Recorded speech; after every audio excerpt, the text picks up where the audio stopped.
अहम खबर है, बड़ी खबर आपको दें। फील्ड मार्शल सैयद आसिम मुनीर पाकिस्तान के पहले चीफ ऑफ डिफेंस फोर्सेस होंगे और इसके साथ साथ chief of air staff air chief marshal Zaheer Ahmed Babar Sidhu की मुद्दत मुलाजमत में भी 2 साल की तौसीक़ की मंजूरी दी गई है। मुबशर लुकमान साहब सीनियर तजज़ियाकार सीनियर एंकर पर्सन हमारे साथ मौजूद हैं। मुबशर साहब, फील्ड मार्शल सैयद आसिम मुनीर पाकिस्तान के पहले चीफ ऑफ डिफेंस फोर्सेस होंगे। जी बिल्कुल, और ये मेरा ख्याल है कि बड़ी एक जरूरी चीज थी। और जैसा हम लोगों ने अपने प्रोग्राम से भी बात की थी कि इवेंचुअली तो ये होना था, और ये नहीं क्योंकि कानून पास हो गया हुआ था। और देखिए, इसमें पाकिस्तान मिलिट्री फोर्सेस जो है उसमें बहुत चेंजेस आ रही है खुद से। सबसे पहली बात तो ये कि पहले तो हमारी जैसे काइनेटिक फोर्सेस होती थी कि एक typical army, typical air force, typical navy. अब दुनिया बहुत एडवांस हो गई है। अब पाकिस्तान ने स्पेशल एक रॉकेट फोर्स भी बनाई है, हमारी साइबर फोर्स भी है, ईडब्ल्यू फोर्स भी है। फिर अब वक्त गुजरने के साथ साथ स्पेस फोर्स भी हमारी बनेगी जो स्पेशलिस्ट होगी। तो उसको चेन ऑफ कमांड को सिंक करना, सेंट्रलाइज करना, वो बहुत जरूरी था सर्वाइवल के लिए। और इसी वो अपनी चेन ऑफ कमांड को हमने सिंक किया हुआ था। हमने अपनी जो इंटीग्रेशन उसको कंप्लीट किया हुआ था, सिस्टम इंटीग्रेशन जो थी खासतौर एयरफोर्स के अंदर। लेकिन अब over a period of time Pakistan ने मोबाइल रॉकेट फोर्स बनाई है जो, तो पहले तो नॉर्मल MBRL बैटरीज होती थी, लेकिन अब उसकी इफादियत बहुत बढ़ गई है। और क्योंकि हम एक न्यूक्लियर कंट्री हैं तो हमारा न्यूक्लियर आर्म स्ट्रक्चर जो है वो भी उसके अंडर आएगा।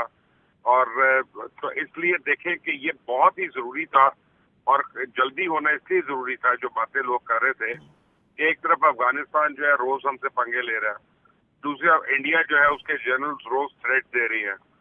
तो हमारे लिए इम्पेरेटिव था कि हम अपनी सारी कमांड को सिंक करें। और जो लोग समझ रहे हैं ना कि ये कोई पर्सन स्पेसिफिक है, नहीं, ये पर्सन स्पेसिफिक नहीं है, ये पोस्ट स्पेसिफिक है। और ये पोस्ट बड़ी जरूरी थी पाकिस्तान के फ्यूचर में, और डिफरेंट फंक्शंस के लिए, डिफरेंट चीजों के लिए। लोग तो आते हैं, लोग चले जाते हैं, लेकिन यह है कि सिस्टम्स इन प्लेस रहने चाहिए, और ये बड़ा जरूरी था। मेरे ख्याल है बहुत अच्छा काम हुआ है ये।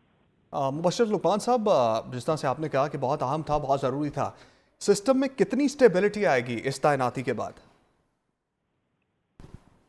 किसमें कैपेबिलिटी आएगी जी? स्टेबिलिटी स्टेबिलिटी मजीद दुश्मन के साथ मजीद मामला देखिए, जिस तरह।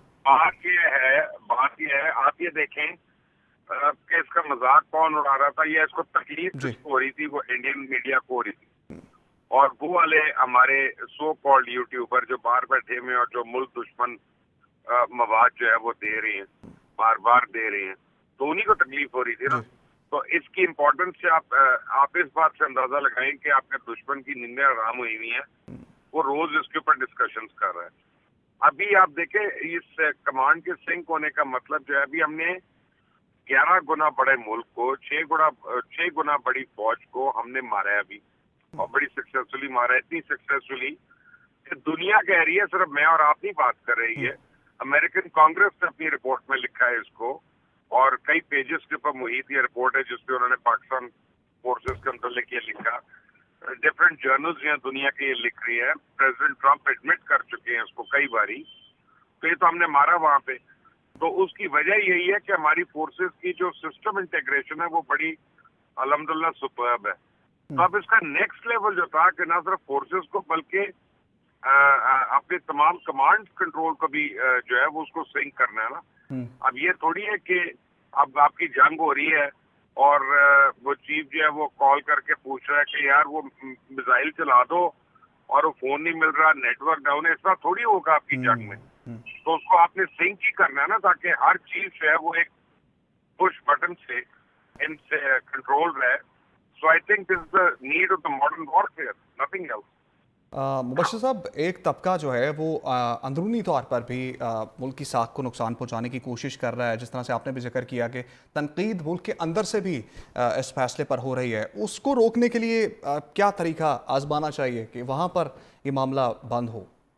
इस पे तो मैं तो बेरहम हूँ। जो हमारी अफवाज के ऊपर तनकीद करे उसको तो अपना 14 साल जेल होनी चाहिए, कोई और उसमें वो नहीं है हो रहा है। मैं आपको बताता हूँ क्या है, आप उनका एक्सपीरियंस देखिए कौन है तनकीद करने वाले, इन्हें उनको पता क्या है।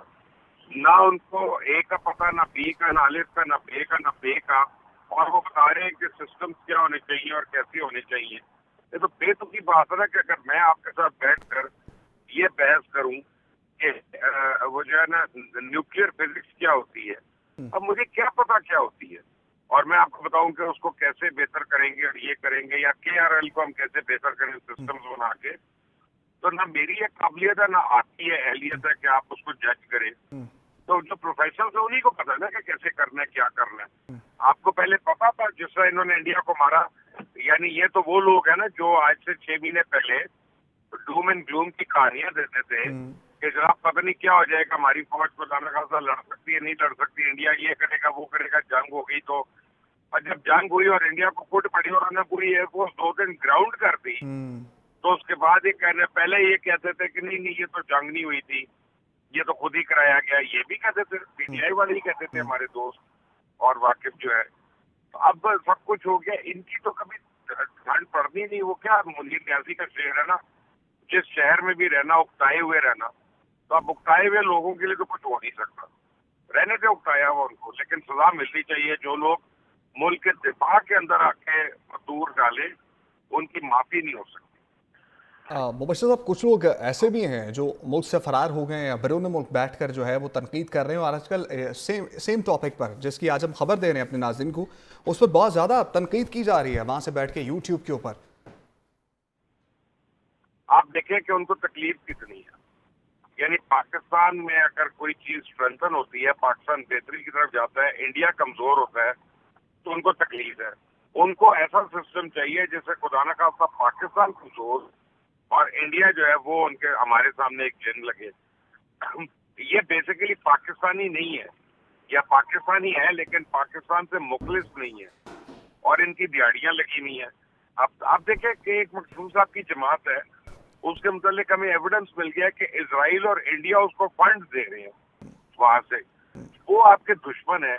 आप जब किसी को फंड देते हैं तो आप उससे कोई एक्सपेक्ट करते हैं इन रिटर्न, तो वो उस पार्टी से क्या एक्सपेक्ट करते हैं? अब उन पॉलिटिकल पार्टी को फंड देना, तो उसका वजह यही है ना कि उन्होंने उससे पाकिस्तान को हार्म करने का कोई काम लेना है, जी पाकिस्तान को खुदा न खास्ता नुकसान पहुंचाने का कोई काम लेना है। जी। तो ये जो यूट्यूबर्स वगैरह है, अभी मैंने 2 दिन पहले मोहसिन नकवी साहब की स्टेटमेंट सुनी है। मुझे नहीं पता वो कैसे करेंगे, उनका क्या प्लान है, लेकिन उन्होंने ये कहा था कि हम इनको अब वापस लाएंगे।